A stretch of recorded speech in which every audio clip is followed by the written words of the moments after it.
6 qismi.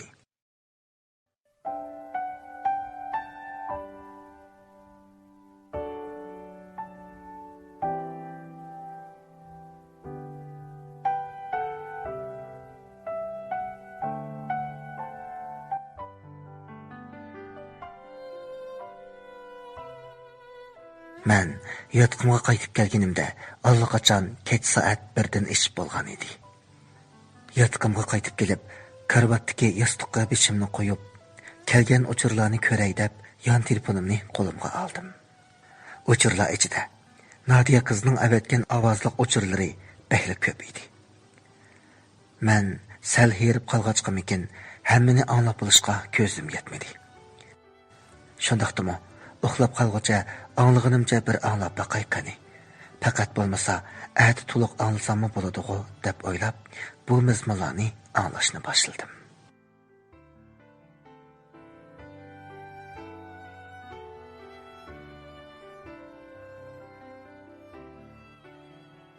Bizga tekrar o'rganish sinoq imtihonlar bak ko'payib ketgachga bu besimlardan bakli charchagan edik.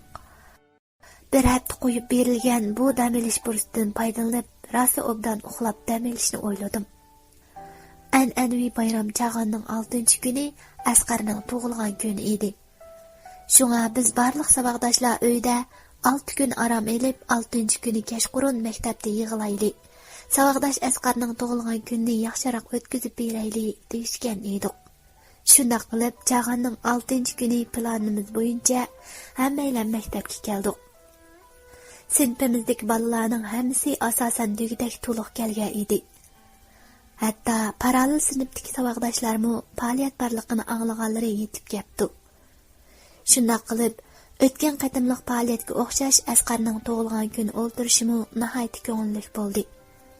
O kuni Asqar ko'prak ichib qo'ygan chig'i hadislamini usul tansiga tartib meni qo'yib bermaydi. O'ltirish oyoqlashib, Asqar menga aytadigan nurg'un gaplarning borligini, birdam o'ltirib paranglashni aytdi.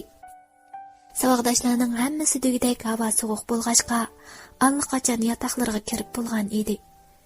Shuning bilan Asqarning talabi bilan sirtqa tamoqqa chiqdim. Tamoqdan keyin meni birdilla uyqu tutib ketdi. Men Asqarga tezroq qaytib ketayli, uyqum kelyotdi deb turib oldim. Bir chaqda taksidan tushib qarasam, tushgan joyimiz maktab emas. Shuning bilan maktabga qaytayli deb turib oldim.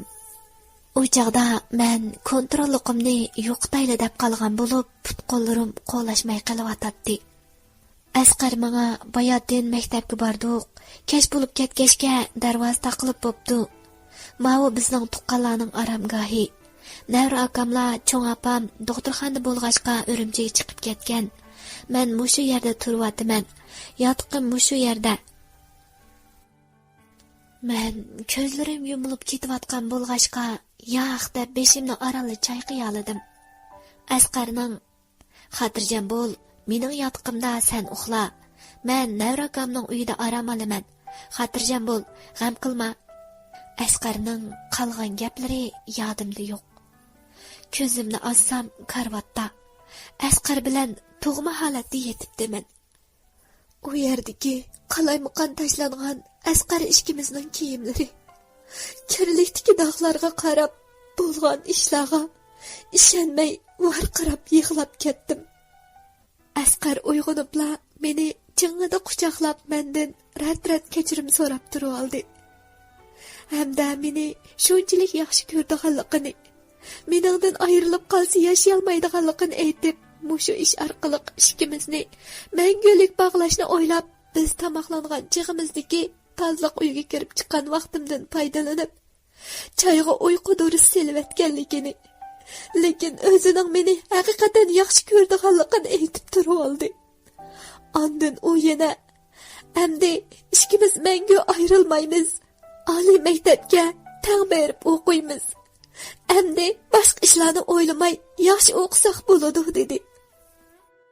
Men allaqachon nobud bo'lib bo'lgan tursam, yana boshqa nima tanishim bo'lsin, uning so'ziga kirmaymi nachara. Lekin shuningdan keyin maktabda Asqar bilan ikkimizning ishlari so'z-so'zak bo'lib tarilib ketdi. Sinf mas'ulimizmi bizni ayrim chaqirib qattiq aybladi. Bu ishlarning o'g'illarga qaraganda qizlarga ta'siri bek yomon bo'lg'achqa maktabdan chekindim. Arliqda Asqar bilan yana bir qancha qatim uchrashdim. U har qatim uchrashgan chaqda meni saqlab turishimni, maktabni bitirib kelibla to'y qildiganligimizni aytib tasalli beradi. Shunday qilib imtihon tugab, u yuqori nomer bilan Ishkirdagi dangliq bir oliy maktabga o'tdi. U maktabga menish oldida seni ko'rmasam seg'inib ketaman, menga aslama qoldirib qo'yg'in deb yolvorib turib oldi. Men ashu qatimliq ish bilan uningga bog'linib qolgan bo'lg'achqa, agar uning shartiga qo'shilmasam mendan ayrilib ketishidan qo'rqdim. Shuning bilan u maktabga menish oldida yana bir qatim uning bilan ashu xatolikni sodir qildim. Adukat efendim, men nimachi ahmaq. Kichikimdan tirishib o'qib, a'lochilikni qo'ldan bermaydigan umidli bola edim. Shu bir qatimlik xatoliqim bilan umrlik taqdirimning o'zgarib ketishini men nadim bilay. Asqar oliy maktabga o'tib meni tamoman unutib ketibdi. U maktabga ketgandan keyin o'qishning aldirashligini aytib, undidarda faqat menga gap qilmaydigan bo'ldi. U vaqtning o'tishiga ergishib, hatto urg'on telefonlarimni olmaydigan bo'ldi. Uning ustiga ko'cha mahallarga men to'g'riliq fitna fasodlar tarqalishga boshlagan edi. Azoblarim kun sari ig'irlab meng'iyotdi. Oxiri bo'lmay, qo'shni kanatdagi Asqarning eng yaqin do'sti Odilni izlab berib, uningga bo'lgan ahvollarni aytdim. U saboqdishimiz bo'lg'achqa Asqar ikkimizning yurayotganligimizni biladi. Lekin men saboqdosh Odilning yeniga borgan chog'dala ondan Asqarning o'zi bilan bir sinfda o'qiydigan oliy maktabdagi saboqdoshi Qadiriyani yaxshi ko'rib yurib qolganligini, Asqarga mening so'zimni ko'p qilib, mening hali ham uni saqlayotganligimni, undaq yuzsizlik qilsa bo'lmaydiganligini deb ko'p nasihat qildi. Lekin Asqar qattiq ochiqlab, mening og'inam bo'lsang, Nodiyaning gapini endi qilg'uchi bo'lma, debdi. U bu gaplarni menga shunchalik azobli holda yetkazdi. Endi uning bek o'zgarib ketganligini, uningdan umid o'sishimni aytdi. Aytdilar advokat efendim. Shundoq osonli bo'ldi qilam deman. Mening qat'iy ishongim kelmadi. Shuning bilan u toki telefonimni olg'acha telefon uraverdim. U bir chog'da telefonni elib menga ochiqlab ketdi. Odildan anglaganlarimni uningga dedim. U menga texmi ochiqlab, sening baldur anglaganingmi bek yaxshi bo'pti. Men bu ishlarni o'zim xohlab qilmadim.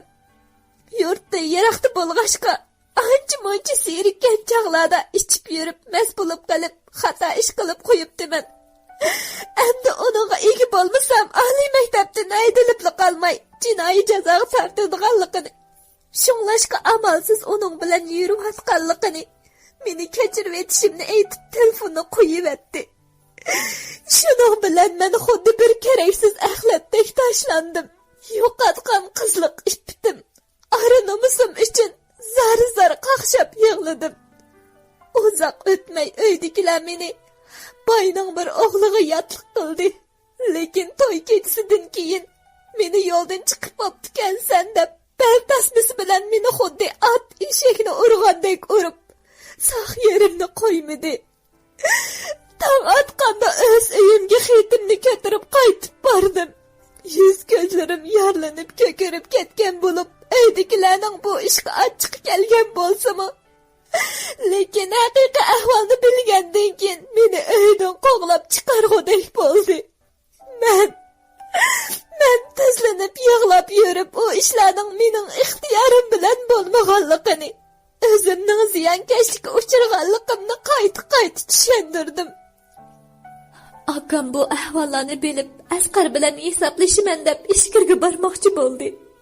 Lekin men akamning putiga esilib to'sib oldim.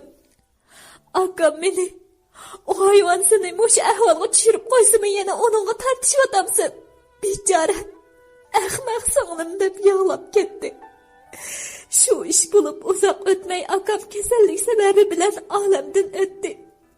Bicara atam bilen apam akamның derdide tolu yığılap keselcan bulup yetip kaldı. Onun sızma men doğurluq koç mahallelerde.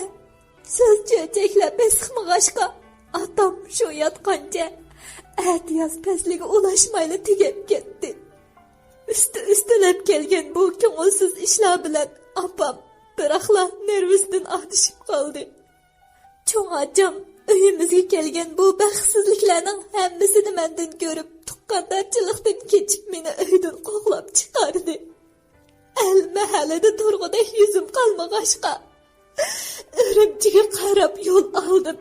Çünkü burun bizning mahalledeki bireyler Ürümchidagi ma'lum bir zavodga berib bir yil ishlab ahvoli xili yaxshilanib qaytib kelgan edi.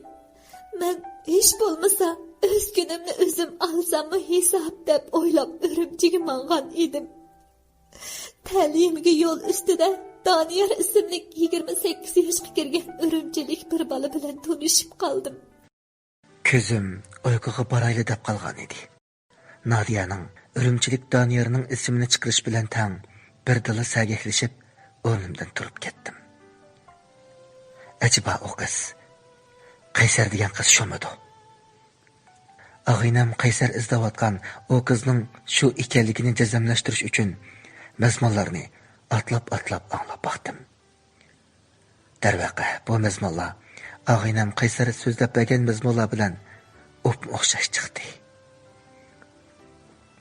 Demak, Qaysar izlayotgan qiz dal Nadiya shukan. Lekin Qaysar o qizning ismini Nadiya emas, balki Gulnur deganda qilib edi. Bu zot qanday ishdi? Balkim onun ikki ismi bordi. Qani, oxirini anglab boqay. O yigit bana pek yaxshi muomala qildi. Ürümchida uy ijarasi pek qimmat. Mening elib qo'ygan bir yurish uyim bor. O'zim o'ltirmayman. Vaqtinchisiz ishlatib turing deb menga yordam qiladiganligini aytdi. Bu mazmunlar xeyli ko'p bo'lg'achqa, hammani anglab olishga taqatim toq bo'lib, eng oxirgi mazmunlarni anglab baqdim. Advokat efendim, aytganlarimning hammasi rost.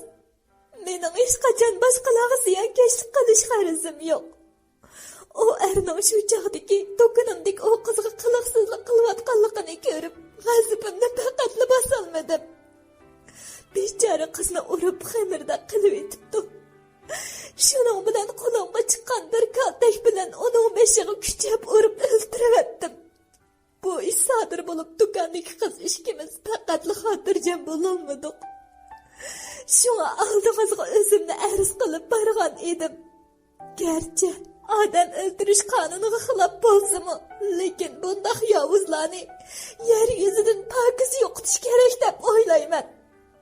Men yana nurg'un go'zal ishlarni orzu qilgan bo'lsam-mu, hayotimga mushu yerda chekitchi keladigan o'xshaydi. Sizning vaqtingizni ko'p oldim. At ishxonangizga yana boraman. Menga cho'qim yordam qiling, advokat efendim. Men bu mazmunlarni anglab, o qizning yo'qolib ketgan mezgillarda vaqa sodir qilganligini faraz qilib, qoidadan mazmunlarni tafsiliy anglab chiqdim. Darvaqa, Qaysar ag'inamning aytganidek, yo'qolib ketgan bu qiz dal Nadiya shu edi. O yo'qolib ketgan bu mezgillarda kelishmaslikka uchrabdi. Onun do'konidagi bir qiz yomon yo'ldan qat'iy qo'l uzib, do'konda yaxshi ishlayotganda, onun bilan burun aralashgan bir erning bir qism rasmlarni qizga avatish shakli bilan tahdid silib, o'chirishga chaqiribdi. O er ilgirimo shu bir necha parcha rasmni dasta qilib, qizdan nurg'un pul undirib olgan ekan. Bu ketammo o yana o qizni qoqit-so'qit qilmoqchi bo'lgan. Bu ishni Nadiya qiz bayqab qilib, o qizning piyiga tushgan. Hamda ular deyishgan joyga borganda, o er qizdan pul elibli bo'ldi qilmasdan yana nomussizlarcha maqsadiga ma'qul bo'lishga qisdigan. Qiz qarishtirganda erdan qattiq tayoq yeb yerga yiqilgan. Shuning bilan Nadiya qiz chidab turolmay, yerdagi qildak bilan erning boshiga birini salgan. Er yerga yiqilgandan keyin u qizni yo'lashtirib u yerdan ketgan. Shu ish yuz bergandan keyin ular do'konga bormagan. U oxiri uyda dakki-dukki bo'lib o'tiravermay, o'zini ma'lum qilib oldimga kelgan ekan.